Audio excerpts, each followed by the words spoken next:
За Northern Red Sea буюу хойд улаан тэнгис. За улаан тэнгис гэж нэрлэдэг. Улаан тэнгис нь Аз болон Африк твийг тусгаарлан оршдог ба энэтхэгийн далайгаас их авдаг тэнгис. Улаан тэнгис нь Йордан, Израиль, Египет улсуудын дунд оршино.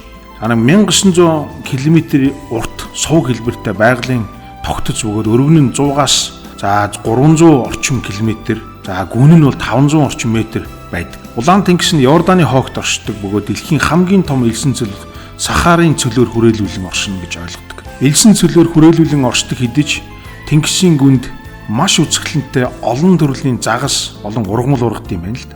Улаан тэнгисийн хойд хэсгийн ус нь давстай. Бас давслагын хэмжээ нь ойролцоогоор 3.6-аас 3.8% таа байдаг нь төрөл бүрийн амьтад амьдрахад маш таатай орчинг бий болгодог. Улаан тэнгисийн хойд хэсэг зундаа 26 хэмээн Цельсийн 26 градусын дулаант, харин далайн ус нь 22 градусын дулаант. Жилийн турш температур нь бараг өөрчлөгддөг. Өөрөөр хэлбэл ерөөсөө жилийн турш 25-аас 26 градусын дулаантай л байнга байж идэг. Жилийн дундаж температурын зөрөө нь өсрөөл нь 2 хэм буюу 2 градус. Улаан тэнгисийн ус нь улаан өнгөтэй болдгийн шалтгаан нь улаан замаг гэх бичил биет дэлгэрэх үед ялгардаг бодистой холбоотой байна л. Тийм учраас улаан өнгөтэй харагддаг энээсээ болоод улаан тэнгис гэж нэрлэгддэг гэсэн үг. Нийгмийн хариуцлагаар тэргүүлэгч Energy Resource. Улаан тэнгисийн хойд хэсэгт 2000 орчим километр үргэлжлэх шүрэн хад бий. Умард хэсгийг нь шумбагчид усанд орохт яваажингийн буюу Эдений цэцэрлэг Garden of Eden гэж нэрлэдэг. 1983 онд эрдэмтэн Eugene Clark болон түүний нөхдийн хүчин чармаалтын ачаар Египтийн засгийн газар умард улаан тэнгисийн экосистемийг хамгаалах зорилгоор Ras Mohammed үндэсний цэцэрлэг түрээлэнг байгуулахаар шийдсэн байна. Ras Mohammed National Park гэсэн үг. Одоо умардын улаан тэнгис нь дэлхийд алдаршиж шумбагч нарын хамгийн очих дуртай газруудын нэг болсон юм байна л да. За Библиэд Мосе Египтээс зугтахдаа энэ хэсгийн тэнгисийн усыг хоёр тиш болгон яраад нөгөө эрэгт гарсан тухай өгүүлгийг та бүхэн кино, тууж янз янзын юмас харсан баг.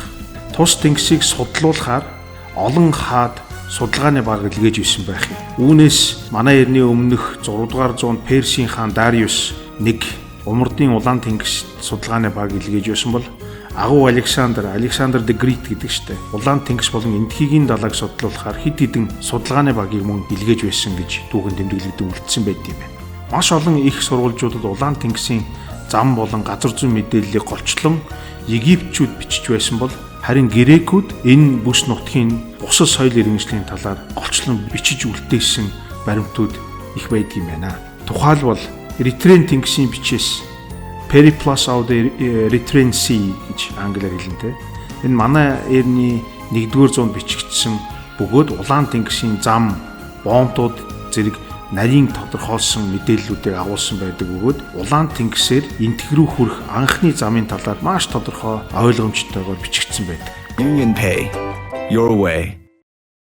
Улаан тэнгисийн хойд хэсэг дэх Европын ашиг сонирхол 15 дугаар зууны үед эрс нэмэгдэж, улмаар 1798 онд Египт рүү хийсэн Францын давталгааны үеэр Наполеон Бонапартын инженерүүдийн нэг J.B. Lepere гэдэг хүн газрын дундад тэнгисийн хойд хэсгийг улаан тэнгистэй холбох сууг барих төслийг санаачилсан.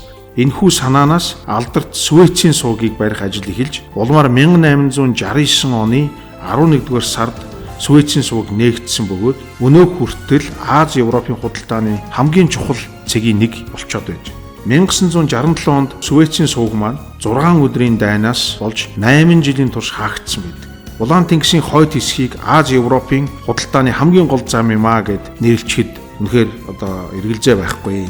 Хойд улаан тэнгис нь мэдээж дэлхийн хамгийн үзэсгэлэнтэй, гайхалтай усан дорх экосистемүүдийг бүрдүүлж чадсан газар нутгийн нэг юм. Улаан тэнгисийн хойд хэсгийн жуулчдын хамгийн их очдог хэсгийг нь бол Акабагийн болон Gulf of Aqaba гэж нэрлэдэг. Улаан тэнгисийн хойд хэсэгт нь Йордан, Египт болон Израилийн томоохон хотууд яг энэ уг буланд нь байрлаад эдгээрээс Израилийн Илиад болон Египтийн Таба хоёрт хамгийн их жуулчид ирд юм байна л д. За ганхүү бид хоёр 2017 онд Египтээр талаас нь улаан тэнгис рүү очиж байсан. Египтийн Кайро хотоос хойшоогоо улаан тэнгис рүү ойролцоогоор 2 цаг орчим. За нэлээд төгжрэлтэй байсан учраас бид нэр замдаа бас нэлээд цаг алдсан. Ингээ яваад очингууд улаан тэнгисийн ирэг дагуу маш олон амралт зугаалгын газрууд, хотхнууд манайхаар бол резортуудыг барьж байгуулчихсан.